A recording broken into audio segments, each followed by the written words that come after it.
tous. Je vais poser ces questions à Pierre Rondiot, notre président, qui est ici. Notre webmaster, Lucie.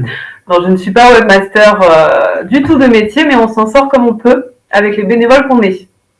Quelles sont les questions de nos Alors là, on va commencer membres sur un aspect un peu plus scientifique, déjà. Et tout simplement, en quoi consiste la thérapie que Neurogel en Marche a mise en place? Alors la thérapie est connue sous le nom de graisse activée. Donc il s'agit en fait de prendre de la graisse que nous avons dans l'abdomen, de la traiter par un système biomécanique, de différentes forces mécaniques et orbitales, et donc ensuite d'implanter cette graisse dite activée en lieu et place de la lésion, une lésion qu'on aura curetée, retirée, et on va transplanter cette graisse activée au sein de la moelle épinière. Et en adjonction, on va utiliser l'érythropoïétine, connue sous le nom de l'EPO, qui est un puissant facteur de croissance cellulaire pour le système nerveux central. Donc on a une matrice, on a des facteurs de croissance, et avec cette matrice, les fibres nerveuses peuvent refaire un nouveau circuit. Voilà le procédé simplifié. Ok, donc ça c'est le protocole opératoire simplifié. Et après ça, qu'est-ce qui suit? Après ça, il y a une rééducation intensive de plusieurs mois, voire plusieurs années, pour stimuler cette repousse. On appelle ça des cônes de croissance qui doivent être stimulés pour que les fibres nerveuses envahissent cette nouvelle matrice, traversent cette matrice et vont refaire des nouvelles connexions sous la lésion avec le centre locomoteur, le système sensitif, etc. Et donc la physiothérapie est un élément très clé et très très important, peut-être même plus important encore que la matrice elle-même. Ok. Et du coup, quelles sont les pathologies concernées? Enfin, pour Neurogel en Marche, et ce qui nous concerne, c'est forcément la lésion de la moelle épinière dite chronique, donc pour des gens qui sont paralysés depuis plusieurs années. Mais nous avons l'intention, dans les plus brefs délais, d'adresser cette thérapie aux lésions dites aiguës, donc dans les 2-3 premières heures après un accident de la moelle épinière. Et nous espérons dans ce cas-là obtenir des résultats très importants et très probants, et d'éviter à toutes ces personnes la casse-fauteuil. Oui. Donc ça, c'est un projet. Ensuite, bien sûr, il y a d'autres thérapies qu'on peut développer, notamment pour la maladie de Charcot, la myopathie de Duchenne, les cancers du cerveau et de la moelle épinière. Donc ça, ce sont d'autres voies thérapeutiques que nous essayons de développer, mais pour ça, il faut bien sûr énormément de moyens, et à l'heure actuelle, nous ne les avons pas, même si nous saurions contacter les équipes pour ce genre de recherche. D'accord. Et du coup, plus spécifiquement sur les résultats obtenus après cette fameuse thérapie en 2019, quels sont les résultats au niveau fonctionnel, au niveau sensitif et sur le plan sexuel aussi? Et est-ce que les patients ont obtenu encore d'autres résultats après la thérapie? Et aujourd'hui, quels sont les progrès des patients? Donc là, Lucie, ça fait beaucoup de questions. Oui. Là, j'ai fait 3 questions en une. Donc au niveau des résultats, en fait, on a déjà... le premier résultat, ça a été de vérifier si dans cet essai dit de phase 1, un essai de phase 1, c'est un essai dit de faisabilité, d'innocuité et de sécurité pour le patient. Donc le but a été de savoir est-ce que je peux transplanter du tissu adipeux, donc du tissu gras que j'ai modifié mécaniquement, l'implanter dans le système nerveux central, ne pas avoir de rejet, ne pas avoir d'aggravation de la lésion, d'aggravation de la paralysie. Est-ce que cette greffe va tenir dans le temps? Et en ajoutant l'EPO, qui est un puissant facteur de croissance, aux doses très importantes qu'on a envoyées, savoir si cela n'allait pas être délétère pour le patient. En ce sens, ce premier essai clinique est une réussite totale. Parce que dans cet essai de phase 1, c'est la première fois au monde, c'est pour ça que nous parlons d'une première mondiale, c'est simplement la première fois au monde qu'on a greffé un néotissu dans le système nerveux central. Ça n'a jamais été fait. Et donc, en ce sens-là, l'essai en lui-même est un succès à ce stade-là. Bien évidemment, pour toutes celles et ceux qui sont touchés par la paralysie ou leurs familles, leurs amis et les accompagnants, la question est de savoir, oui, mais est-ce que les patients ont récupéré, etc. Dans cet essai de phase 1, au départ, nous avons fait très peu, en réalité, d'évaluation au départ. Sur les 2-3 premiers mois, on cherchait simplement à savoir est-ce que les patients n'ont pas d'effets délétères, de douleur, de rejet, d'inflammation, d'encéphalite, etc. Donc tous les risques liés à l'implantation d'un tissu dans le système nerveux central. Et c'est là que les résultats ont été surprenants pour nous, lorsque les patients, la majeure partie d'entre eux, ont commencé à avoir des récupérations, notamment génito-sphinctériennes, c'est-à-dire une sensation, pour faire simple, d'uriner, de déféquer. Donc ce retour nous a un peu surpris, même si on savait que chez l'animal, c'était comme ça que ça se passait. Et donc à partir de là, on a commencé à avoir des récupérations motrices à différents niveaux, puisqu'on avait des patients paralysés depuis plusieurs années, tétraplégiques, paraplégiques à niveau haut, paraplégiques depuis plusieurs années, paraplégiques depuis seulement 1 ou 2 ans. Et pour tous ces patients, il y a eu des récupérations au départ motrices, mais à différents niveaux pour chacun. Forcément, nous avons des patients qui étaient très jeunes, des patients qui avaient plus de 40 ans, alors que souvent, il y a beaucoup de chercheurs en neurorégénération, en régénération du système nerveux central, qui estiment qu'après 40 ans, il est peu probable d'avoir une bonne récupération neuronale. Et on a prouvé le contraire. Donc voilà. Alors maintenant, les patients, est-ce qu'ils continuent à progresser? Oui, et c'est un peu surprenant pour nous, on est agréablement surpris, parce que les patients ne sont pas arrivés à ce qu'on appelle un plateau. Dans beaucoup d'études qui ont pu être faites dans le monde, il y a parfois eu quelques petites récupérations, surtout dans les stades aigus de recherche, mais rapidement, les patients arrivent à un plateau, et souvent on régresse, ça arrive aussi.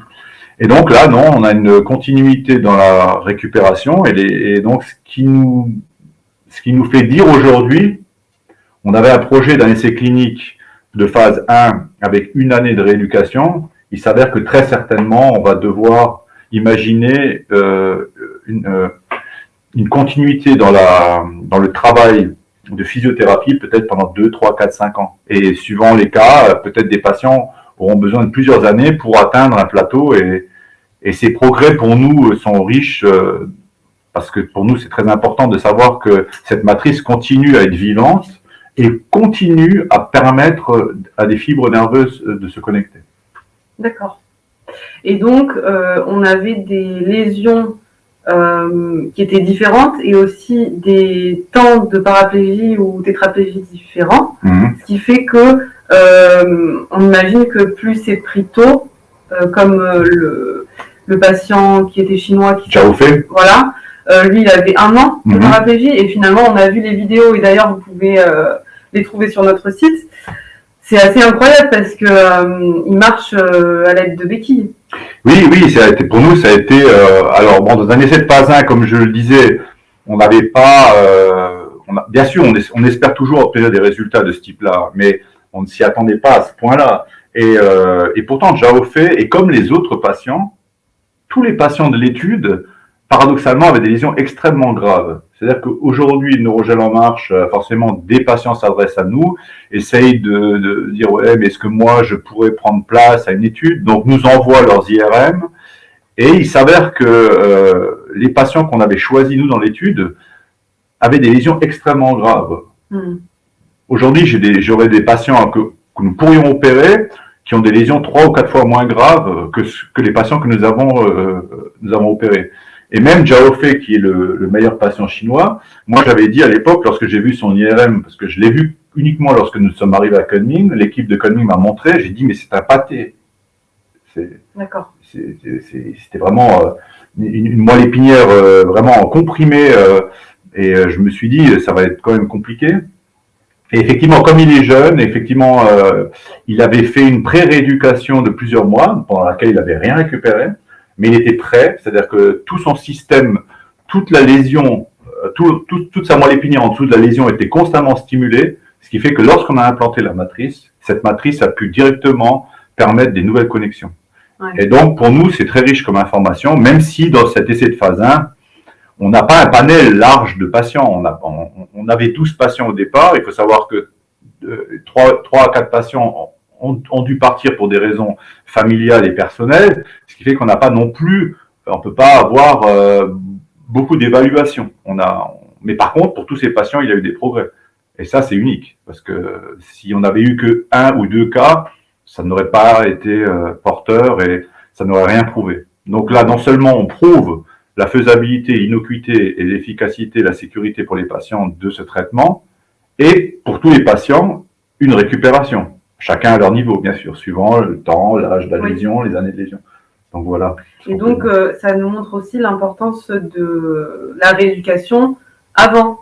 Oui. De continuer à s'entretenir avant. Oui, l'idée, ce serait aujourd'hui si on devait sélectionner des nouveaux patients, peut-être qu'il serait très judicieux d'essayer de les pousser à avoir 4, 5, 6 mois de rééducation fonctionnelle avant l'opération pour bien stimuler la voie sous-lésionnelle, c'est-à-dire qu'en dessous de la lésion, de stimuler cette moelle épinière qui est encore intacte, mais qui est quand même rentrée dans le coma.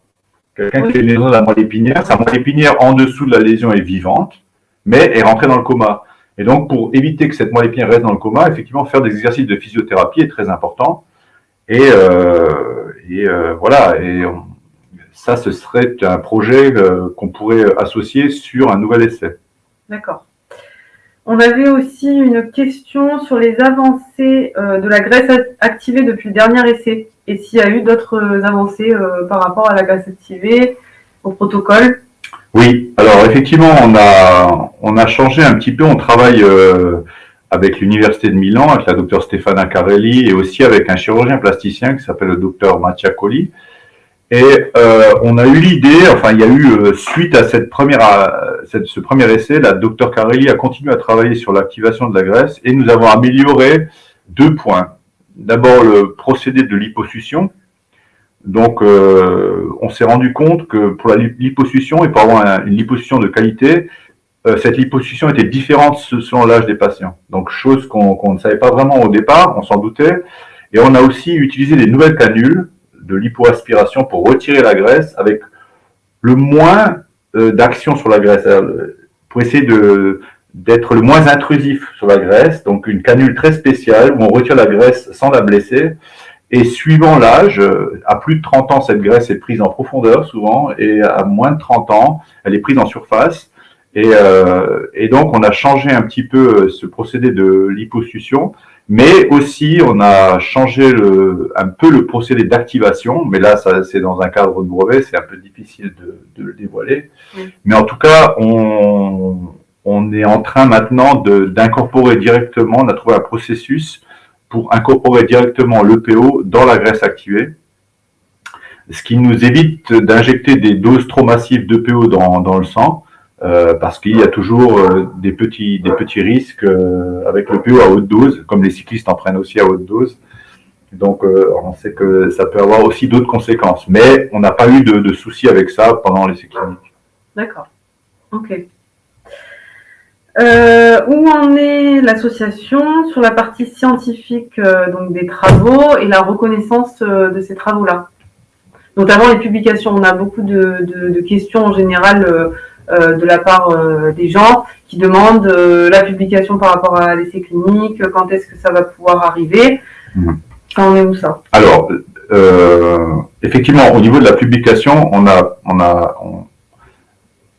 c'est une publication qui va bien sûr avoir lieu, mais on a quelques soucis parce que normalement, notre conseil scientifique, notamment l'Université de Milan, aurait dû retourner en Chine et rencontrer l'équipe de Kunming pour finaliser l'écriture de la publication. Donc ça se fait en distance, c'est un peu compliqué. Il faut savoir que dans le centre international de Kunming, aucun des neurochirurgiens ne parle réellement anglais.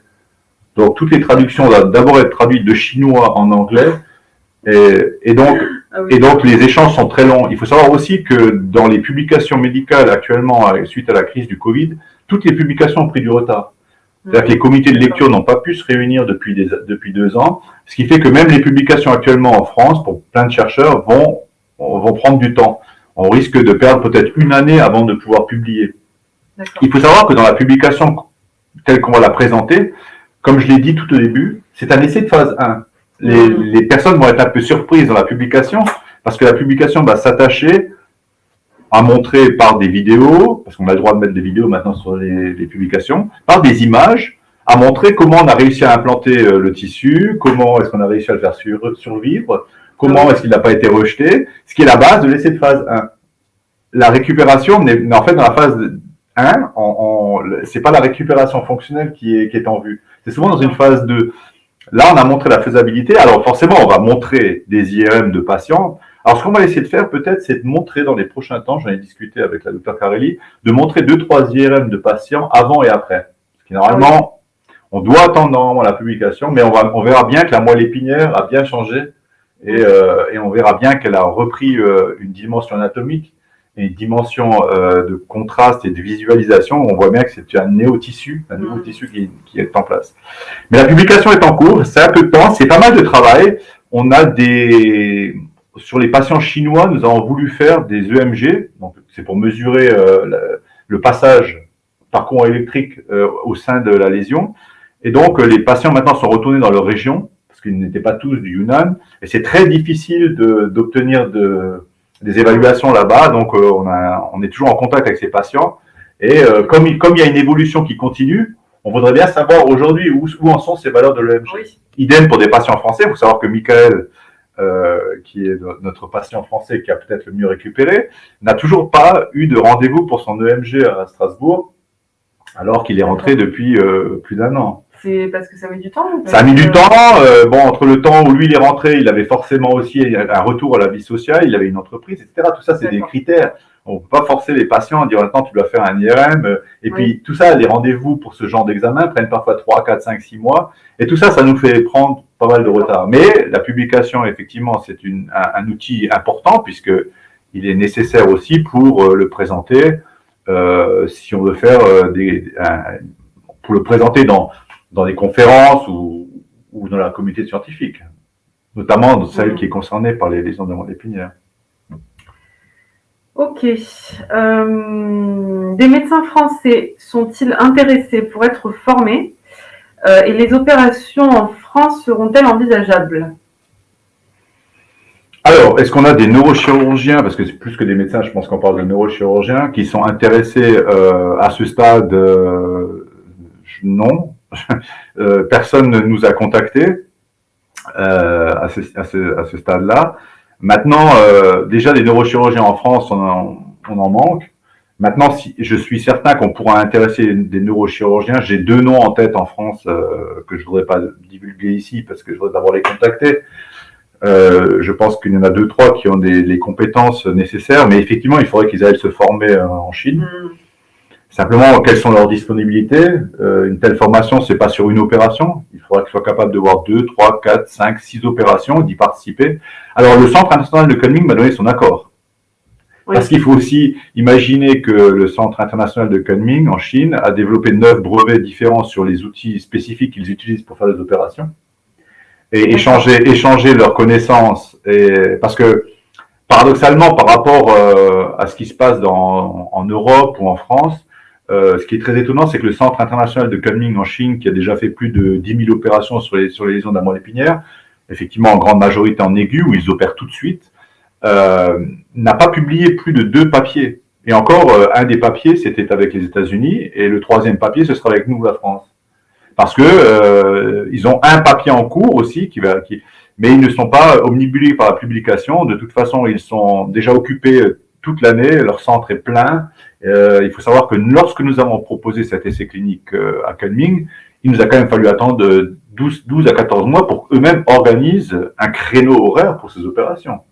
Donc, ils n'ont pas besoin ils sont reconnus. Il faut savoir que la docteure Zhu et le docteur Liu, qui sont les 2 principaux acteurs de ce centre international, ont reçu tous les prix d'excellence possibles en Chine. Ils ont la reconnaissance. Ils n'ont pas besoin de notre reconnaissance de nous, Français. Oui, c'est plutôt nous qui avons besoin d'eux. C'est plutôt nous qui avons besoin d'eux. Donc, on ne peut pas inverser les rôles dans ce cas-là. Ok. Et du coup, à ce compte-là, si les médecins français sont formés, est-ce qu'une opération serait envisageable? Et finalement, il faudrait aussi gérer la physiothérapie après. Donc, comment ça pourrait se passer en France? Alors, on travaille là-dessus sur 2 points.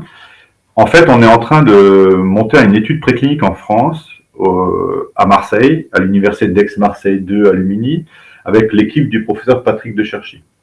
Donc le professeur Patrick de Cherchy et notamment aussi le docteur Tanguy Marquez, qui lui fait partie de notre conseil scientifique, ils travaillent ensemble depuis des années, nous travaillons avec eux depuis des années, et l'idée est de refaire une petite phase préclinique chez l'animal, chez le rat, en chronique justement, donc dans une lésion ancienne chez le rat, en combinant la graisse activée et le PO.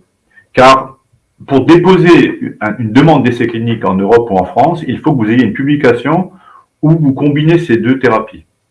Parce qu'à l'heure actuelle, nous avons des résultats chez l'animal avec la graisse activée seule, nous avons des résultats sur l'animal avec le PO seul, mais il est vrai que nous n'avons pas de publication qui combine les deux. D'accord.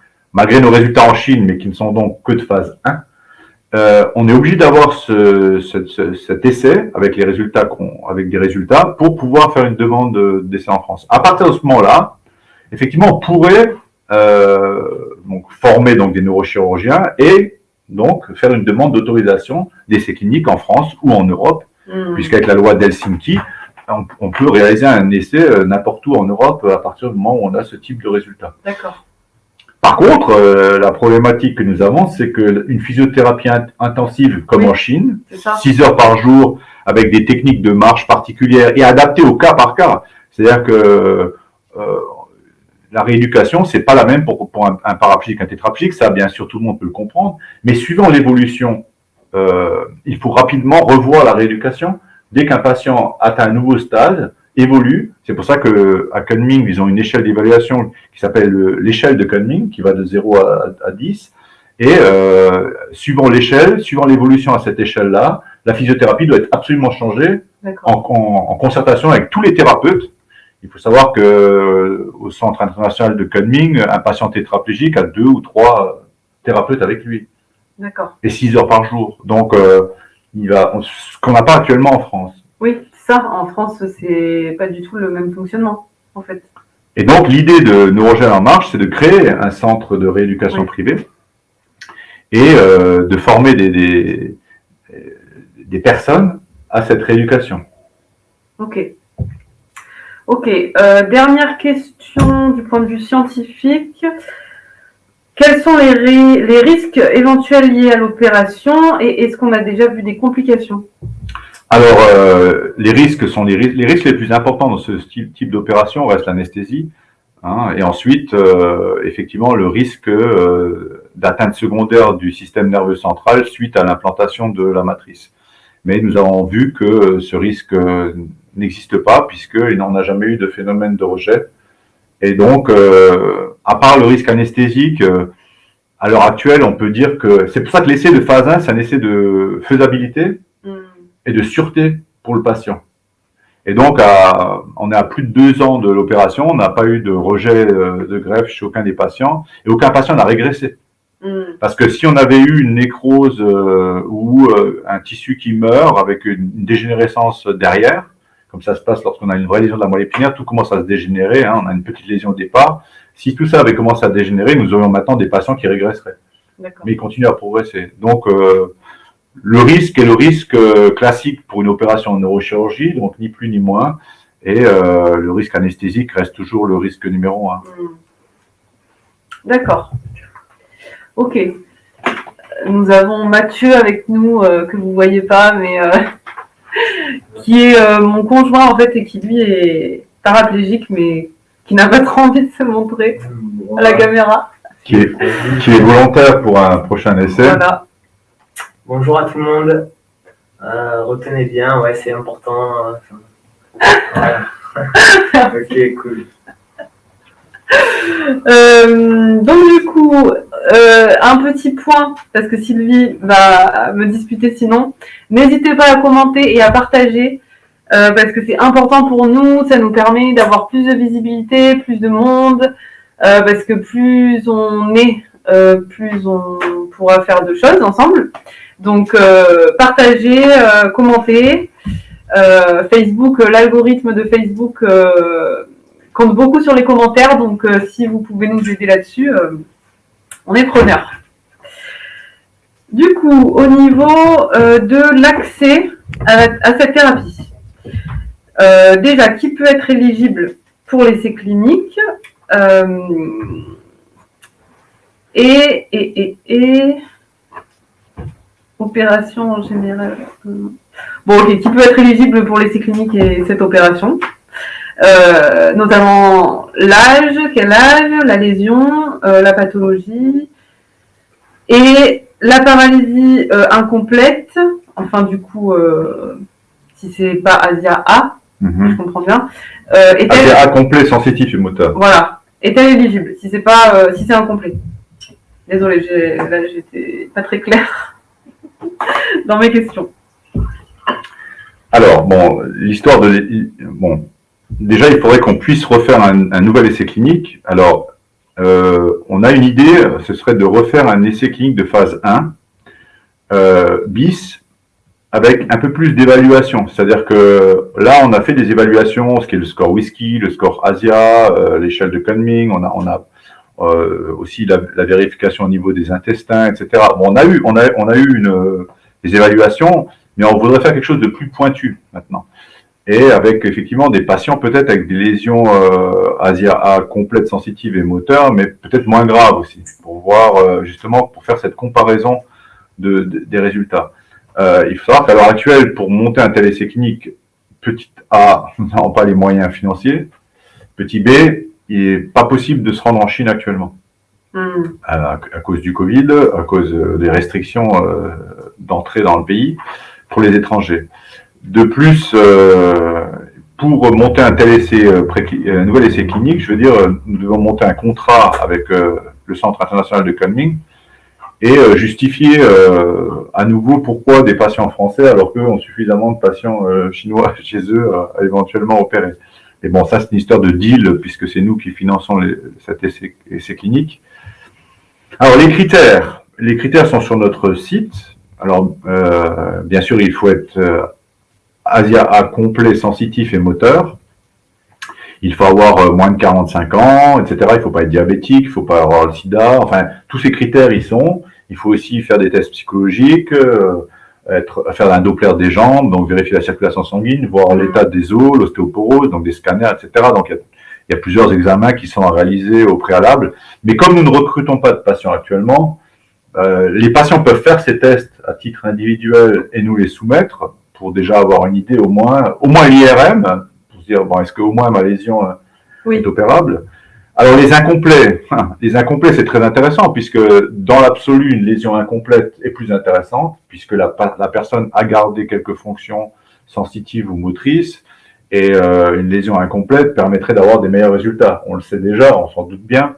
Simplement, pour faire ce genre d'essai, il faut déjà être dans une phase 3. C'est-à-dire, il faut avoir déjà pris beaucoup plus de sécurité avant parce qu'un incomplet, imaginons une personne qui a une jambe ou un quadriceps qui bouge, si demain on lui implante la graisse activée, il perd des fonctions, ce serait terrible.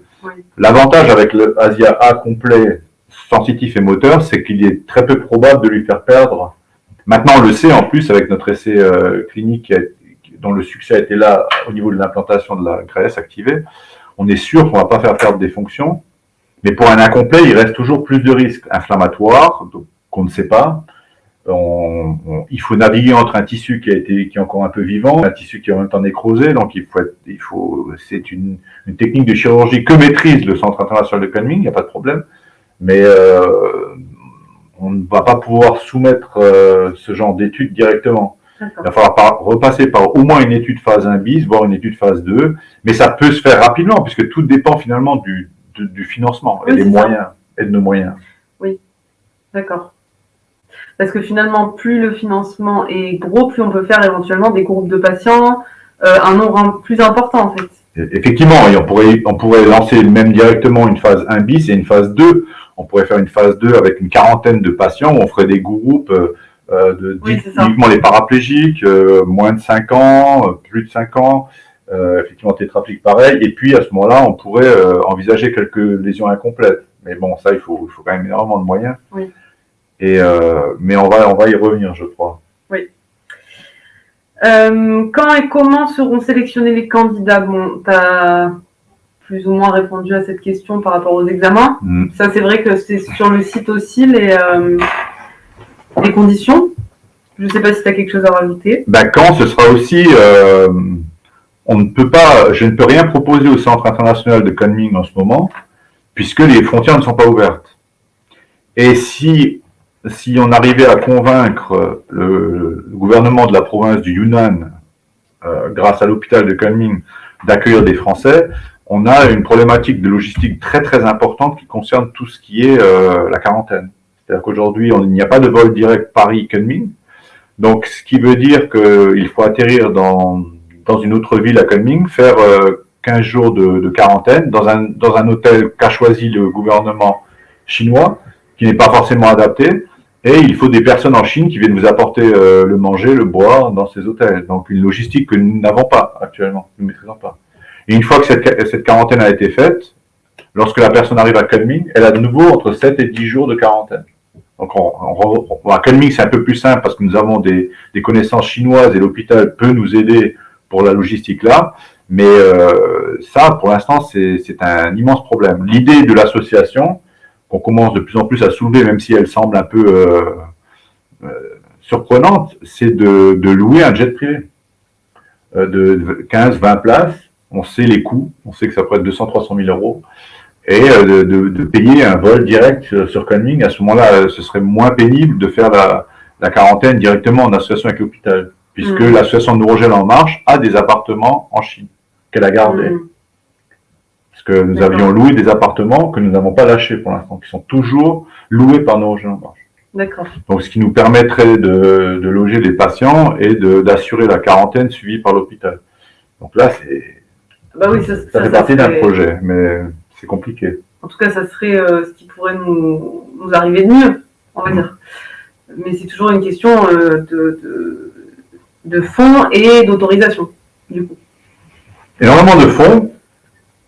Et on y viendra. On garde le fil des questions. Ouais. Dernière question sur la thérapie. Quelle est la journée type de rééducation? Comment ça se passe une journée type là-bas?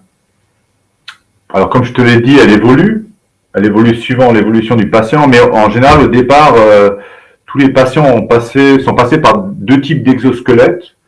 D'abord, un exosquelette statique, c'est-à-dire que c'est une marche statique par un robot, face à un miroir, pour que la personne reprenne conscience de son corps, tout ce qui est spatio-temporel. Ensuite, on a un exosquelette dans l'espace, qui est poussé par des personnes, et donc à ce moment-là, c'est un exosquelette où la personne marche dans une salle, puis beaucoup de verticalisation au départ, entre des barres, avec des déambulateurs fixes, des standings, donc beaucoup la position debout, des séances d'acupuncture, d'électroacupuncture, des séances de mobilisation, bien sûr, dans les tables de kiné. Oui. Ce qui ressemble un peu à la méthode d'E-Cool, parce qu'en fait, au niveau de la mobilisation, je ne sais pas si les personnes connaissent la méthode d'E-Cool, c'est toute cette technique de mobilisation où on voit l'amélioration au fur et à mesure, avec des cordes, etc. On mesure par des poids l'évolution du renforcement musculaire, neuromusculaire, etc. Donc, mais beaucoup de travail quand même debout. Et rapidement, on met les personnes dans des déambulateurs avec des roues, et puis au départ, on les aide à avancer, on leur pousse leurs jambes, etc. Et au fur et à mesure, on essaie que le patient avance de plus en plus lui-même. Et c'est beaucoup d'heures. C'est-à-dire que la marche, c'est la chose la plus importante. C'est marcher. C'est pas dans les centres de rééducation, et même il y a des centres de rééducation que je suis allé visiter en Europe, le centre Giusti en Florence, ou Step by Step à Barcelone, ou en Pologne à Wrocław, le centre Axon, etc. On allait voir pas mal Mais finalement, les séances de marche dans tous ces centres, même très spécialisés, sont pas très longues dans la journée, elles ne font que 15, 20, 30 minutes. Alors que là, en Chine, c'est une priorité, c'est marcher, être debout. C'est la marche le plus important. Et effectivement, c'est ce que souhaitent aussi, en général, les personnes paralysées qui s'engagent dans ce genre d'études. Ok. Nous allons passer à la troisième partie, et encore une fois, je vous invite à commenter, à partager cette vidéo pour ceux qui nous rejoignent, et puis pour ceux qui sont là depuis le début aussi d'ailleurs. Du coup, cette troisième partie est davantage concentrée sur comment agir maintenant pour faire en sorte d'aboutir à ses objectifs. Donc, pour le moment, alors déjà, je vais commencer en fait par une autre question d'abord, parce que ça sera plus logique. Le coût exact par personne, et puis le coût global, et qu'est-ce qu'il englobe? Bon, ça aussi, c'est des réponses qu'on trouve sur notre site quand même, mais pour faire simple, en gros, pour un patient, pour une année, on est aux alentours de 100 000 euros. Et qu'est-ce que ça comprend? Ça comprend la chirurgie, l'hospitalisation, ensuite un an de rééducation, et aussi toute la logistique du logement. C'est-à-dire que, alors logement avec électricité, eau et gaz. Donc le patient n'a que ses frais propres pour se nourrir. Par contre, bien sûr, il est obligé de prendre un vol pour y arriver, quand on pourra en prendre un. Mais en fait, tout est pris en charge à ce niveau-là. Donc maintenant, comme je l'ai dit auparavant, on sait maintenant qu'un an de rééducation ne suffit pas. Donc d'ailleurs, les patients étaient restés plus longtemps. Il faut savoir que les patients français, en moyenne, sont restés 16 mois. D'accord. Voire plus, parce qu'ils continuent à progresser. Ils ne voulaient donc pas forcément rentrer, malgré qu'ils avaient aussi des impératifs pour eux dans leur vie privée. Mais ils ont quand même tous opté pour continuer une rééducation personnalisée, chez eux, à la maison. Je pense à Michael, par exemple, puisqu'on parlait de lui avant, qui a créé 2 salles de rééducation, une dans son garage, où il fait de la rééducation dans son garage, une dans un garage qu'a fait son père, et a adapté tout un garage pour lui. Et il va encore en Suisse, dans un centre de rééducation qui s'appelle le Max Regeneration Center. C'est un centre qui est à Bulle en Suisse et qui a été créé par monsieur Benoît Thévenaz, qui est membre de notre association. C'est un petit centre de rééducation, mais qui font un travail remarquable. Parce que comme nous, comme Neurogel en marche, ils sont allés partout dans le monde voir les techniques de rééducation et ont eux-mêmes développé une technique de marche très très particulière, de très haute qualité, et qui a été même, que j'ai envoyé les vidéos à Calming, et ils ont dit que c'est vraiment un très beau travail. Donc on sait quelle rééducation faire, et voilà, maintenant tout va dépendre aussi de nouveau de nos moyens. Oui.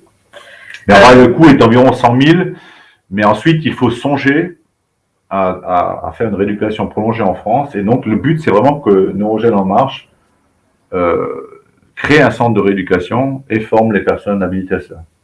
Oui, d'accord. Et donc, pour le moment, à l'heure actuelle, quel est le montant des fonds qui sont récoltés pour ça, justement? Actuellement, on a paradoxalement, malgré tout le succès qu'on a eu, on a vraiment très peu d'entrées d'argent. On a malheureusement pas une forte mobilisation de la communauté des personnes paralysées, ce qui est un problème récurrent que l'on connaît depuis des années. Et ce sujet-là, nous devons ce soir l'aborder de manière très sérieuse. Alors, on peut en parler tout de suite, ou alors tu termines les questions. Mais ce sujet-là, si aujourd'hui il n'y a pas de moyens pour développer ce traitement et pour réaliser des nouvelles études cliniques pour financer un centre de rééducation, c'est parce que nous n'avons pas de communauté de personnes paralysées en France, mais aussi dans le monde, qui réclament le droit à remarcher. Et donc, on est dans une problématique qui est que le financement ne viendra pas des autorités sanitaires si les personnes paralysées elles-mêmes ne réclament rien. Parce que les autorités sanitaires n'ont aucun intérêt de s'investir sans être sûr que même des personnes paralysées seraient même d'accord de se repérer. Ça n'a pas de sens. Et donc, ce sont les personnes paralysées qui vont être le cœur du sujet et la clé pour développer et pour réussir enfin à faire une cure mondiale de la paralysie. Et justement, du coup, pour quelles raisons on n'a pas d'aide des pouvoirs publics et de l'État actuellement?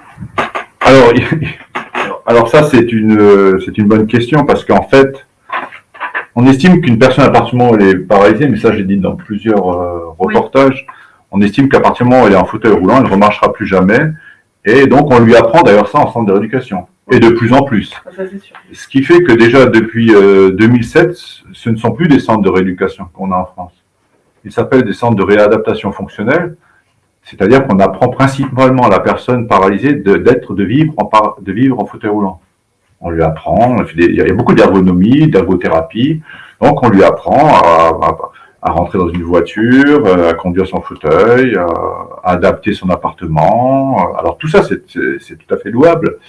Et d'ailleurs, il y a pas mal de fondations en France, je pense notamment au CCAH, qui touchent des millions d'euros de l'État pour l'autonomie de la personne paralysée. Mais ce genre de fondation, c'est l'autonomie en fauteuil. C'est pas de donner des moyens pour marcher. Ce qui nous pose un énorme problème, c'est que d'une part, les autorités sanitaires ont supprimé 60% des lits en centre de rééducation depuis 2007. Donc, il y a aujourd'hui un kinésithérapeute pour 6 patients dans un centre de rééducation, c'est une honte. Et donc, chaque patient a droit à une petite heure par jour et qui s'attelle à n'être que de la mobilisation et un tout petit peu de verticalisation. Donc, alors qu'on sait qu'il est très important dans les premiers mois après une lésion d'un moelle épinière de stimuler fortement la marche, on se rend compte qu'on impose le handicap d'emblée aux patients. Oui, bah nous, c'est sûr que avec Mathieu, c'est exactement ce qui s'est passé. C'est que on arrive avec une vision de ce que va être la rééducation, une fois qu'on est sorti de l'hôpital. Mathieu avec sa vision, et en fait, il se trouve que c'était absolument pas ce à quoi on s'attendait. C'était vraiment, comme tu dis, de l'adaptation à cette vie en fauteuil, et tout ce qui, et même vraiment de la stimulation de ce qui est en dessous de la lésion. En fait, à part le motomède, enfin, sinon, honnêtement, il n'y a rien eu de beaucoup plus à ce niveau-là. Oui, et surtout que dans la première année après une lésion, la lésion n'est pas cicatrisée, c'est-à-dire qu'on ne sait pas ce que ça va donner. Et donc, logiquement, dans cette première année après une lésion de la moelle épinière, surtout si on n'a pas de thérapie à amener, et nous, notre but, c'est de l'amener tout de suite, il faut à tout prix faire le maximum de marche, de rééducation pour stimuler pour que les moindres connexions possibles puissent avoir lieu. Oui. Donc, c'est très, très important. Et bien sûr, notre objectif de pointe, c'est maintenant justement de traiter les patients en stade aigu. Donc, tout de suite, dans les 2-3 premières heures, on a une autre technique opératoire que je ne vais pas rentrer dans le détail, mais c'est toujours la graisse activée et l'EPO, mais c'est beaucoup plus simple en opération. Et le but, c'est d'aller vers ces personnes-là, parce que les personnes déjà paralysées, elles sont plus de 70 000 personnes en France, plusieurs millions dans le monde, et les personnes en chronique, malheureusement, ne réclament pas le droit à remarcher, malgré les résultats qu'on a, et ça va nous poser un immense problème si on veut vraiment traiter aussi les patients en chronique. Je suis obligé de dire ce soir à toutes ces personnes déjà paralysées que sans votre mobilisation, et si vous vous attelez pas à nous supporter dans nos projets, ça va être très difficile. Parce que Neurogène en marche n'a pas besoin de budgets colossaux par rapport à toute la recherche qui se fait dans d'autres domaines dans le monde. Et il faut savoir que quand je parle de 100 000 euros, si je prends 20 patients, ça fait 2 millions d'euros. Donc si je prends 10 000 personnes paralysées qui donnent 2 000 euros, le problème est réglé sur les 70 ou 100 000 qu'il y a en France. Donc, c'est-à-dire que les personnes paralysées ont tout dans leurs mains. Ils ont les clés pour nous aider à sortir du handicap. À partir du moment où on développera aussi un centre de rééducation qui peut coûter 3-4 millions d'euros, mais c'est encore pareil, les sommes sont extrêmement faibles. C'est 3 000 personnes qui mettent 1 000 euros. Ou leurs familles, leurs amis. Une personne paralysée avec tous les gens qu'elle a autour d'elle, ses familles, ses amis, elle peut trouver 1 000 euros, vous en trouvez 3 000 et on crée un centre de rééducation. Et donc, on peut régler beaucoup de choses. Mais aujourd'hui, malheureusement, et j'en discute aussi avec des fondations aux États-Unis, il y a une fondation qui s'appelle You to Fight to Paralysis, qui est Mathieu Rudberg, qui travaille depuis 5 ans aux États-Unis pour mobiliser les personnes américaines paralysées. Bon, il n'avait pas de traitement à proposer, mais disait que si ces personnes-là ne mobilisent pas les gouverneurs, les sénateurs des États-Unis, c'est pareil aux États-Unis. Les fonds publics vont disparaître. Ils ont déjà disparu en France. Il faut savoir qu'il n'y a pas de budget pour la recherche en France. Parce que, pourquoi payer des budgets de recherche pour des gens qui ne demandent rien? C'est ça la réalité du handicap. Il faut que ce discours-là, il faut l'entendre.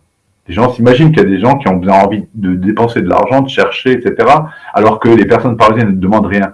C'est compliqué.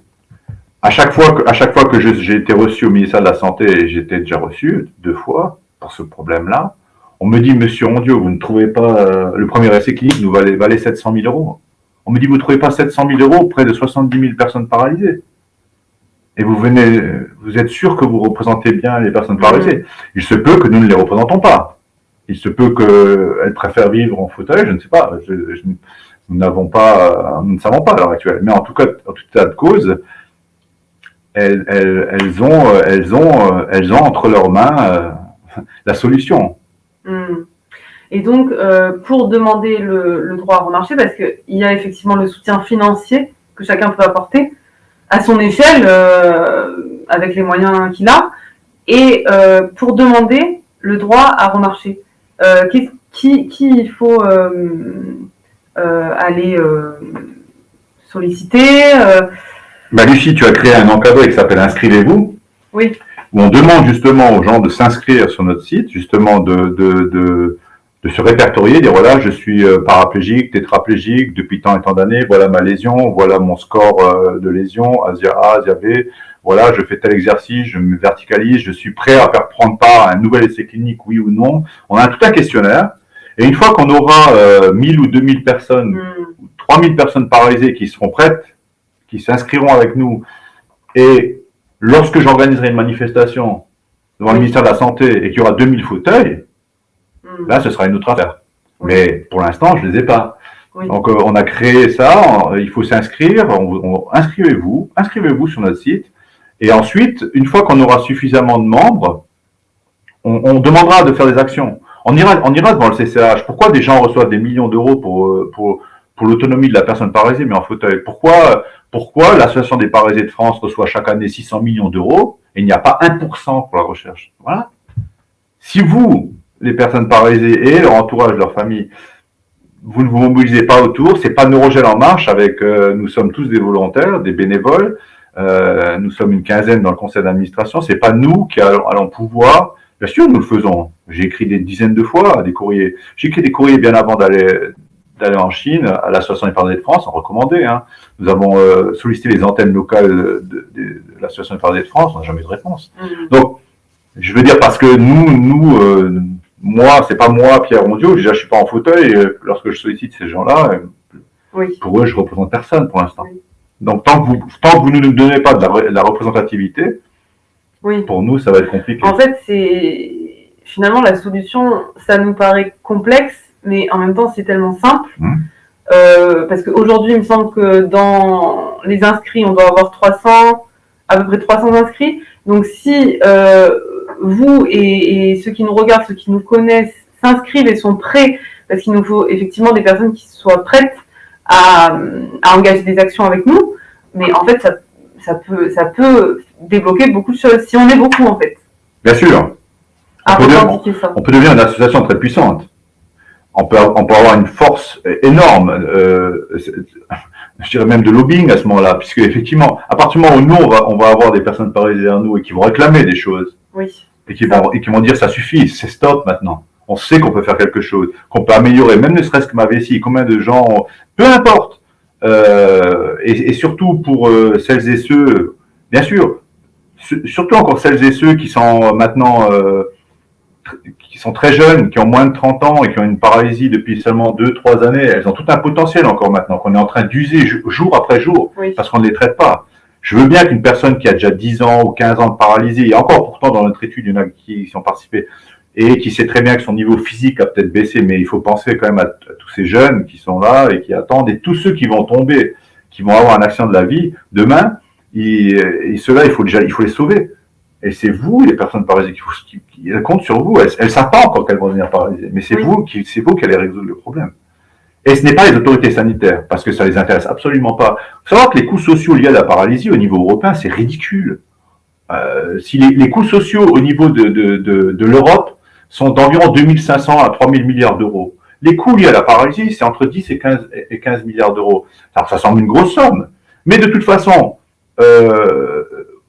les autorités savent très bien qu'une personne paralysée, si elle récupère, elle peut se mettre debout, marcher en béquille, elle peut aller prendre un livre dans sa bibliothèque, retrouver une grande dignité dans sa vie. Elle aura quand même encore besoin un peu d'aide, de fauteuil, etc. Donc l'État devra quand même encore continuer à payer. Ils le savent, ça. C'est pas une récupération à 100%, notamment en chronique, mais c'est une belle récupération possible. Et donc, Les autorités sanitaires, c'est pas leur problème. Mm. Et puis, ils savent très bien qu'ils vont devoir construire des centres de rééducation, former des Oui. neurochirurgiens. Oui. Les autorités n'ont pas envie de payer parce que tant que nous, on fera pas pression sur eux. Oui, ça paraît logique. Et donc, Neurogel en marche ne peut pas résoudre tout cela. Hein, alors, parfois, on dit, ouais, mais est-ce que vous n'avez pas contacté des riches, des machins? Mais oui, mais les riches sont contactés, les riches donnent aux riches. Hein, regardez les fondations qui sont financées dans le monde, c'est une fausse philanthropie, souvent autour de l'art, des tableaux, des choses liées à la nature, enfin, du financement, chercher une fondation très riche qui finance de la recherche médicale directe, moi j'en connais pas. En tout cas, si vous en connaissez, on est preneur, bien sûr. Mais en tout cas, c'est quand même, mine de rien, encourageant, en fait. D'un côté, ça peut être décourageant, parce que si on voit qu'il n'y a rien qui bouge, bah, c'est décourageant total, parce qu'en fait, on se rend compte que ça va être compliqué. Et en même temps, ça peut bouger hyper rapidement, quoi, avec notre action à tous. Autant les familles que les personnes paralysées, mais finalement, les personnes paralysées sont les premières concernées. Donc, effectivement, c'est très important. Ok. T'as quelque chose à... Je vais parler vite fait de l'étude de préclinique à Marseille, parce que c'est une des plus vastes études qui va être faite au monde, puisqu'on va faire plus de 125 rats, aussi bien en chronique, aussi bien en aigu. Donc on va faire aussi bien pour traiter la paralysie dans les premières heures que la paralysie ancienne. C'est une très vaste étude, et pour cette étude-là aussi, il faut savoir qu'on a réussi à la commencer parce que l'équipe du professeur Patrick Decherchier avec laquelle on travaille ont accepté qu'on ne paye que la moitié pour l'instant. C'est une étude qui vaut 86 000 €, mais on va déjà dépasser les budgets, on sent qu'on va être autour de 100 000. On n'a que pu verser la moitié, quoi. Je veux dire, donc c'est compliqué. De plus, je lance un petit appel pour les gens qui vivent dans la région de Marseille. Oui. C'est que pour faire ces études sur les rats, on utilise en fait de la graisse humaine. Et il nous manque quelques personnes, il nous manquerait 4-5 personnes qui acceptent de faire une liposuction, pour qu'on puisse utiliser leur graisse pour traiter ces rats. Donc j'en profite pour lancer un appel, hein, et aussi un appel au financement pour cette étude. C'est donc au niveau des critères. Au niveau des critères, ce qu'il faudrait, c'est plutôt des patientes féminines, et si possible moins de 30 ans. Et qui ne fument pas. Et qui ne se droguent pas, en tout cas. Pas de drogue, quoi, parce que donc il faut une graisse quand même relativement saine. Et pas en surpoids, et pas être en trop gros surpoids. D'accord. Et si c'est fumé si possible, moins un paquet par semaine, moins d'un paquet, pas plus, d'un paquet à peu par semaine. Oui, donc s'il y a des volontaires, moi je vais en faire partie. Oui, demain avec Lucie, on rencontre un chirurgien plasticien de Marseille qui s'est proposé, je ne peux pas citer son nom, enfin il faudra que je lui demande si je peux, mais il s'est proposé de faire ses liposuctions à titre gratuit, parce qu'on en est là. Et donc Lucie va rencontrer ce chirurgien plasticien demain, et l'étude démarrera le 18 octobre. C'est-à-dire que le 17 octobre, ce sera un dimanche. L'équipe de l'Université de Milan viendra un dimanche, parce que ces gens-là travaillent toute la semaine. Donc, ils viendront gracieusement le dimanche 17 participer à la liposuction, à l'activation de la graisse. Et les opérations sur les rats démarreront le 18 octobre à l'Université d'Aix-Marseille 2, Lumini. Donc, d'abord sur le stade aigu. Et on est très confiant. Par contre, tout le monde est très confiant. Mais ensuite, il va nous falloir quand même des moyens pour le reste du développement de notre thérapie. Alors, un dernier point, c'est qu'on finance aussi en même temps. On a quand même pu financer à hauteur de 40 000 € une étude sur la maladie de Parkinson en Italie, à l'Université de Milan. Parce que les cellules souches dérivées de la graisse activée, qu'on peut retirer de la graisse activée, on sait que dans le cas de la maladie de Parkinson peut être renversée en 5 jours chez la souris. Et donc, on mène une nouvelle étude là-dessus pour faire une nouvelle démonstration, en espérant que ça permette aussi de traiter cette pathologie. Ok.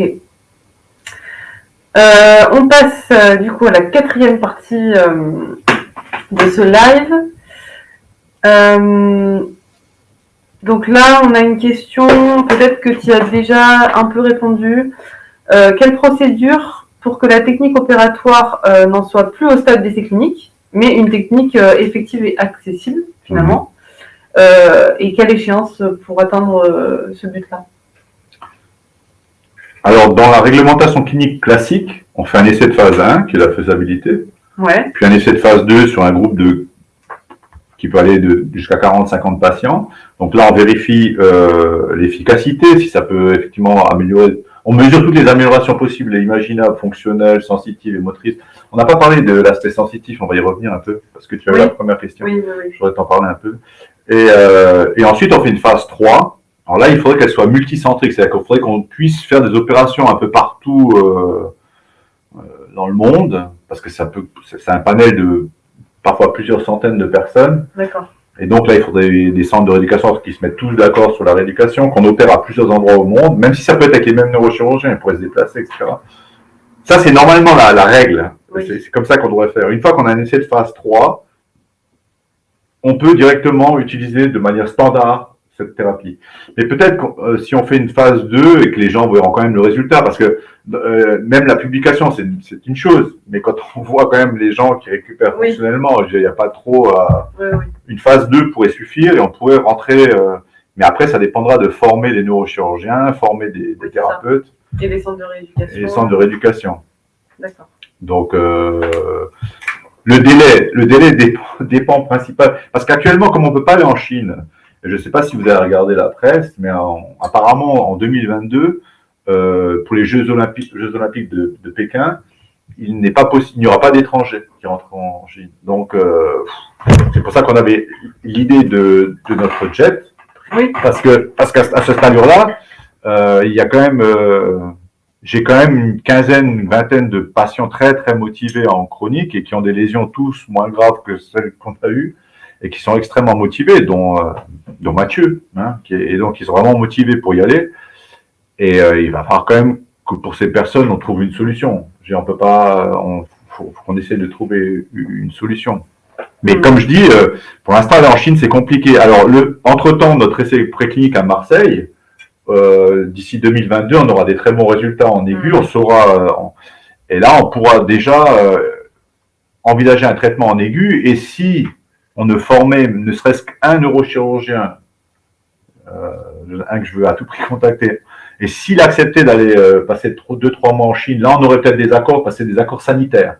Dans les accords sanitaires, vous avez le droit d'obtenir des dérogations et des visas. Et donc, à ce moment-là, on pourrait peut-être envisager de faire un essai clinique en France. Oui, je comprends. Et peut-être dans des délais acceptables, peut-être moins de 2 ans, mais il faudrait à ce moment-là toujours cette histoire de mobilisation des personnes parasites, de financement, etc. Oui. Voilà ce que je peux vous dire. Je regarde en même temps parce... Alors sur le point sensitif, là, parce qu'il y avait un point au départ qui était sur le sensitif et le sexuel. Alors, comme je le disais au départ, quand on a fait cet essai clinique, on ne s'est pas du tout posé ce genre de questions. Est-ce qu'il y a une récupération sur le plan sexuel Alors, le plan sensitif, c'est quelque chose qui est relativement compliqué. Les patients, ce qu'ils ont récupéré au niveau sensitif, c'est la sensation spatio-temporelle. C'est-à-dire où est ma jambe droite, où est ma jambe gauche, je sais où est ma jambe. Ensuite, ce sont des perceptions profondes. C'est-à-dire que les patients ont commencé à sentir les jambes très lourdes. Ils ont dit, oh là là, je crois que je suis en train de régresser. Alors que ce n'était pas le cas. C'était simplement parce qu'il y avait un retour d'une sensibilité profonde. Et d'ailleurs, souvent, suite aux exercices, ils allaient dire, j'ai mal aux jambes. Donc, genre courbature, contracture. C'est un peu comme nous. En fait, si vous pensez maintenant à vos jambes, on sent rien. On sent pas vraiment nos jambes. On peut pas dire... même quand on marche, et donc les patients disent toujours, oh, mais je sens plus mes jambes. Mais nous, on ne peut pas dire qu'on sent réellement quelque chose de concret. On sent le toucher. Alors cette partie-là sensitive qui est le toucher, celle-là, c'est elle qui reviendra plus tard. Ça, on le sait, c'est l'animal, c'est pareil, parce que les neurones sensoriels, sensitifs, sont 10 fois plus petits que les neurones moteurs, ceux qui font bouger. Ah, donc, le temps de connexion, etc. Et c'est quelque chose qui est plus compliqué dans la récupération. Alors sur le plan sexuel, alors à un moment on a discuté parce qu'il y avait les garçons. Bon, avec les patients chinois c'était un peu plus difficile parce qu'il y a aussi une histoire de pudeur, hein, donc et puis on n'avait pas un panel comme je disais très large. Mais il s'avère qu'ils avaient des érections plus spontanées par exemple, mais qui tenaient pas. Alors ça peut s'expliquer parce qu'au niveau de la circulation sanguine à ce moment-là dans le pénis par exemple, on n'a pas les retenues des veines sortantes, etc. Donc c'est un peu différent. Et le périnée n'est pas contractible. D'accord. Voilà, on a difficilement un homme peut tenir son érection par le périnée. Il y a plusieurs mécanismes qui sont relativement complexes. Et là, le retour sensitif est relativement important aussi pour maintenir l'excitation. Parce que bon, les patients peuvent avoir une excitation, mais qui est par contre, on a eu des choses, on a eu par exemple, bon, il y a des éjaculations possibles, alors avec stimulation ou pas, et ou des éjaculations rétrogrades, c'est-à-dire que le sperme retourne dans la vessie. On a eu des choses, mais on n'a pas pu faire, on ne pourra pas publier ça actuellement. C'est pour ça que je veux dire, si on fait un nouvel essai, on peut utiliser plus de contrôle, on peut demander ce genre de choses. Après, c'était quand même difficile, on était en Chine, bon les Michael et Stéphane n'étaient pas avec leur femme, on pouvait pas faire c'est des choses l'évaluation de ce genre de choses est relativement complexe. Faut savoir que c'est quelque chose qui est relativement difficile. D'accord. Parce qu'il y a des échelles d'évaluation qui existent sur les fonctions érectiles. C'est un papier que j'ai plus le nom du titre, mais on nous l'a confié en Chine. À un moment, comme on voyait ces progrès, on a voulu nous faire remplir un papier, mais j'ai dit c'est hors de question qu'on remplisse ça. Ça correspondait plutôt à des hommes âgés qui ont des problèmes de prostate et d'érection, ou suite à ablation de la prostate n'avaient plus d'érection, et il y avait une espèce de questionnaire, mais qui ne correspondait pas du tout aux blessés médulaires. Donc c'est toujours un peu compliqué, mais c'est très intéressant de le faire dans une autre étude. Bon après, moi, je sais par exemple que un des patients français me disait maintenant qu'il sentait la base de sa verge, choses comme ça. Bon après, on n'est pas rentré, il y a quand même la marche représentait par exemple, Michael, pour lui, c'est très important surtout de récupérer le plus de mobilité pour l'instant. Donc, et on sait qu'il y a quand même des possibilités pour les personnes paralysées, et tous ceux surtout qui nous écoutent le savent très bien qu'il y a d'autres moyens d'obtenir l'érection. Donc, c'est pas rentré c'est pas très prioritaire pour nous, quoi. Hein. Maintenant, je sais qu'ils ont eu plus d'érections spontanées, en tout cas, mais qui souvent ne tiennent pas. Je vois juste qu'on a quelque chose par rapport aux femmes, là, une question justement, les hommes, donc c'est une chose, et au niveau des femmes, comment cette partie-là se... Alors, bon, au niveau des femmes, il n'y avait que 3 femmes dans l'étude. Oui. D'accord. Et donc il y a une chose que je ne peux pas citer, mais oui. Les différences qu'il y a eu, c'est qu'on a aussi vérifié dans le score Asia A, donc ensuite, vous savez, on vérifie la zone sacrée, en S1, S2, donc surtout, mais en fait, les tests se font que sur l'anus. Ce qui est un peu... D'accord. C'est pour ça que le score Asia a une certaine valeur, mais en base de test.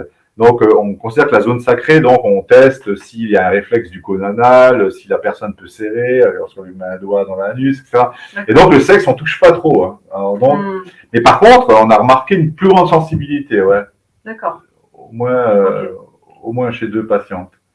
Mais après, on peut pas rentrer dans ce détail-là.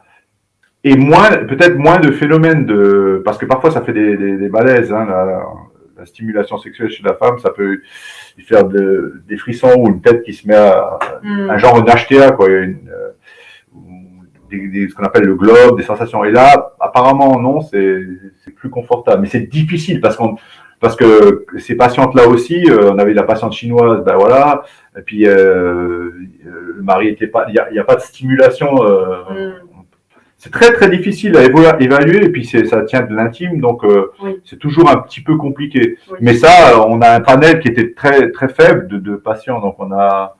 Oui. Et puis on s'occupait de beaucoup d'autres choses, parce que surtout sur les premiers mois, jusqu'à 9 mois, on s'intéressait pas du tout à ce sujet, quoi. Après, c'est vrai qu'on a commencé à en discuter, quoi.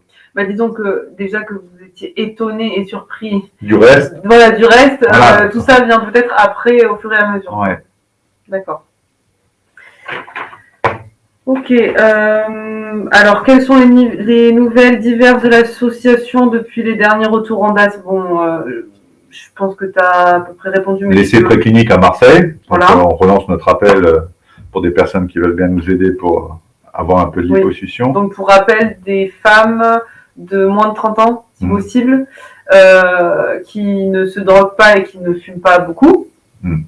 Et qui veulent bien venir... Et pas en surpoids, pas en léger surpoids, mais pas trop. Parce que plus, ça aussi, ça fait partie des critères qui pourraient devenir des critères d'exclusion. C'est-à-dire que plus le patient a de la graisse, paradoxalement, moins bon c'est.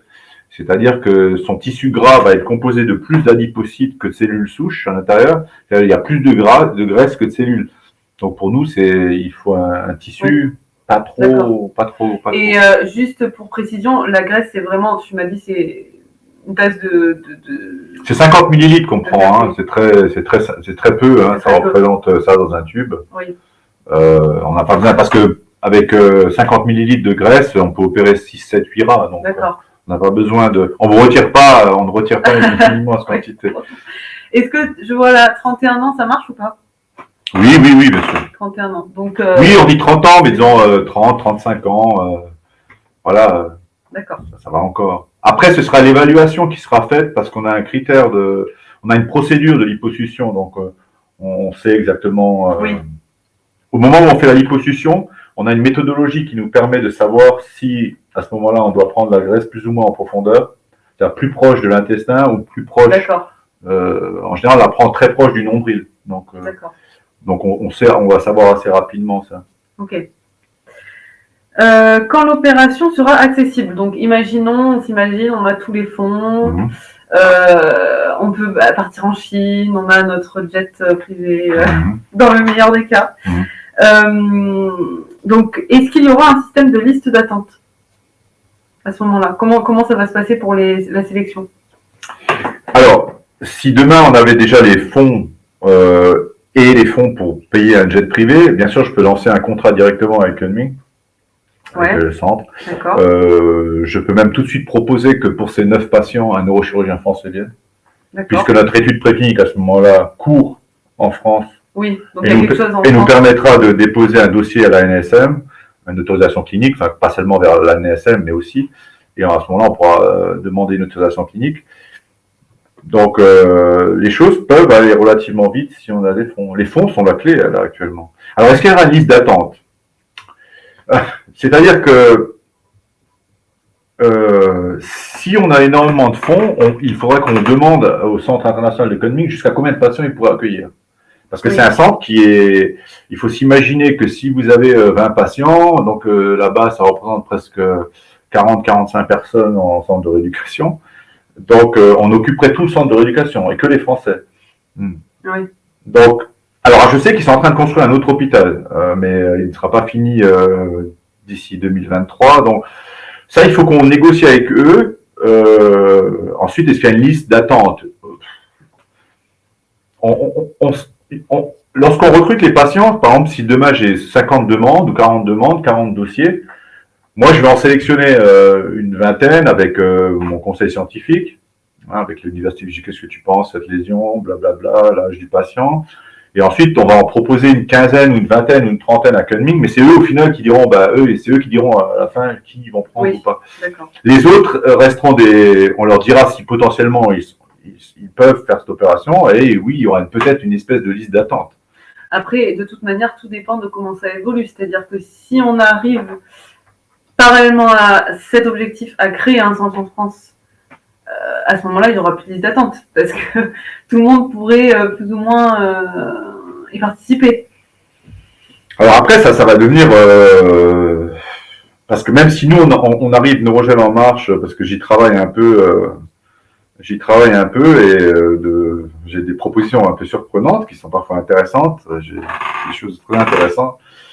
Et si on avait les moyens de faire un centre de rééducation, nous-mêmes, on serait limité même si on prenait des étudiants à pas, ceux qui font de l'adaptation pour les personnes handicapées, qui font du sport adapté pour les handicapés, tous ces gens-là qui travaillent là-dedans, on pourrait les former, etc. On va aussi être limité dans le nombre. On ne pourra pas faire de la rééducation que... Parce qu'il nous faudrait beaucoup de personnel, beaucoup de... Mais après, tout est possible, parce qu'à partir du moment où vous lancez, où les choses sont lancées, et où les résultats arrivent, et où on peut faire un suivi, on peut faire évaluer tout ça par des médecins thérapeutes qui travaillent à la centre de rééducation, qui viennent contrôler tous nos travaux, les patients peuvent être sélectionnés et vus par des médecins de centre de rééducation avant qu'on les envoie en Chine, comme ça il y a une bonne évaluation, eux-mêmes font des évaluations, de telle sorte qu'on aura de plus en plus de publications où on aura de plus en plus de choses à montrer. Et plus on aura de choses à montrer, effectivement, on aura un effet peut-être de boule de neige, parce que les personnes paralysées, peut-être, se mobiliseront encore plus, et se mobiliseront définitivement. Et aussi, surtout, leurs familles, leurs amis, leurs conjoints, etc. Parce que c'est ces gens-là autour qui peuvent aussi stimuler la personne paralysée à dire, regarde, maintenant, il y a quelque chose, quoi. Ok, là il y a une dernière question et puis après Sylvie reprendra la main pour vérifier si tu as vu Sylvie des questions auxquelles Pierre n'a pas répondu pendant le live. Là c'est une question plutôt par rapport à une personne qui demandait, en fait elle disait que elle avait une vessie neurologique et donc on lui propose de se faire opérer. D'accord. Donc ça s'appelle une intercytoplastie, un truc comme ça. Et du coup, elle disait que en même temps, ça lui permettrait de résoudre des problèmes, mais en même temps, c'est un peu contraire peut-être au fonctionnement naturel de la vessie. Et du coup, elle demandait quel choix elle doit faire à ce moment-là en vue de récupérer aussi sa vessie si jamais elle pourrait accéder un jour à la thérapie de neurogel en marche. Alors, la vessie neurologique, c'est quelque chose qui est un problème connu chez les personnes paralysées et c'est un problème récurrent. C'est-à-dire que la personne a constamment des fuites urinaires. Parfois, elle a envie d'uriner, mais elle n'urine pas l'équivalent d'une petite tasse de café. Parfois, elle a envie d'uriner, c'est trop tard, elle a déjà uriné sur elle et c'est un gros problème. Ou parfois... elle a envie d'uriner, c'est une grosse quantité, c'est-à-dire que la vessie neurologique ne fait que des petits spasmes et elle se vide sans contrôle. Et effectivement, c'est ça qui nous a choqué, enfin qui nous a mis la puce à l'oreille au début de l'essai clinique. Au bout de 3-4 mois, on sait que ce sont les fibres sérotogéniques qui repoussent le plus vite au départ et que ces vessies souvent sont redevenues relativement stables. Alors maintenant, cette personne-là, elle veut faire une opération, c'est difficile de savoir, de lui dire non, ne le faites pas. Oui. Il y a des personnes aussi qui ont fait des agrandissements de vessie, donc des choses comme ça, ou du botox, et de retour, souvent ces agrandissements de vessie ou après ce botox, tout ça ne marche qu'un temps, et rapidement la vessie reste toujours neurologique. Donc il existe plusieurs techniques pour essayer d'éviter cette vessie neurologique, mais c'est très difficile de dire aujourd'hui à quelqu'un ne le faites pas ou faites-le, c'est au cas par cas. À la limite, le mieux c'est qu'elle puisse m'envoyer son dossier, et à ce moment-là on connaît des gens, on connaît des gens qui font ce genre de thérapie et on peut éventuellement la conseiller, c'est tout ce qu'on peut faire pour l'instant. En tout cas, même si elle procède à ce genre d'opération, ça n'entravera pas forcément non, parce qu'une des patientes de l'étude française avait une vessie neurologique, avait eu un agrandissement de vessie avec un morceau d'intestin. Et malgré tout ça, la vessie était redevenue neurologique, elle se vidangeait de manière sans contrôle. Donc, aujourd'hui, la récupération a été très très bonne. D'accord. Très très bonne. Il n'y a plus de fuite urinaire et c'est une vessie qui tient 500-600 millilitres sans jamais fuiter. Donc c'est un confort de vie. Ça aussi, on n'en a pas parlé parce que bien sûr, les gens voient la marche, mais cette récupération-là est très importante. Oui. Mon PC va tenir encore un peu de batterie, ne t'inquiète pas. Ok. Du coup, merci Pierre déjà pour. Merci à toi. pour tous ces éclaircissements, parce que c'est vrai que nous, on avait fait un live, mais on n'a pas tes connaissances. Toi, tu as énormément de connaissances et ça nous permet d'y voir plus clair de manière précise sur ce qu'il y a à faire et sur ce qui sera si on réussit tout ça. Hein? Donne ton dernier mot. Écoutez, j'espère que on a été relativement clair par rapport à nos projets. Bon, bien sûr, il y a toujours des questions en latence, mais il faut pas hésiter parce que récemment, j'ai parlé avec le trésorier ou avec Rémi, notre association. Il me dit ouais, mais t'as pas vu, il y a des gens qui parlent sur le forum d'Alarme. Alors Alarme, c'est une association qui est l'association de libre d'aide à la recherche sur la moelle épinière et qui est une association qui a démarré en même temps que Neurogel en marche, puisque je connais très bien les fondateurs. Il y avait Jean Gras, Audrey Enoch, etc. Stéphane Guichère, et aujourd'hui, Alarme continue à financer un peu de recherche, à s'intéresser à la recherche. Simplement, il y a un forum où j'ai vu qu'il y avait 90 000 vues, effectivement, concernant Neurogel en marche. Mais les gens s'expriment sur nous, parlent de nous, ou jugent ce qu'on peut faire. Mais je les invite à me contacter. Comme ça, il y aura on rétablira peut-être certaines vérités où les choses seront un peu plus claires. Mais en tout cas, je remercie tout le monde de nous avoir suivis et puis je vous dis à bientôt et en espérant qu'on avance très vite dans tous nos projets. Voilà. Et Florent qui nous dit, peut-être préciser que les personnes qui ne rentrent pas dans les critères doivent continuer à soutenir Neurogel pour le futur. Ah oui, merci Florent. Alors attention, ceux qui ne rentrent pas dans les critères, parfois ont des bons critères. C'est-à-dire qu'aujourd'hui, on ne peut pas traiter de l'incomplet. J'ai eu encore une dame qui m'a contacté avant-hier, qui me dit, voilà, j'arrive à bouger le pied, j'ai le releveur du pied, j'ai le quadriceps. Il est évident que si demain, on peut opérer une telle personne, elle va avoir des capacités de récupération nettement supérieures aux patients Azera qui sont complets, moteurs et sensitifs. Simplement, pour l'instant, on ne peut pas encore le faire, mais on pourra le faire dans un temps très court si on a les moyens. Donc, pour l'instant, ils ne sont peut-être pas dans les critères d'inclusion, mais ça peut venir. Et aussi, même pour des personnes de plus de 45 ans, on pourrait opérer quelqu'un de 50, 60 ans, c'est pas le problème dans le fond.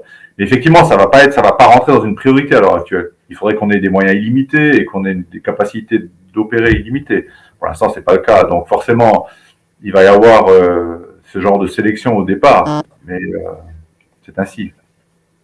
En tout cas, bonne soirée à tous.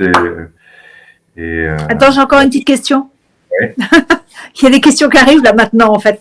Les gens se libèrent là. Avez-vous déjà vos 10 personnes dans votre entourage pour l'essai numéro 2 ?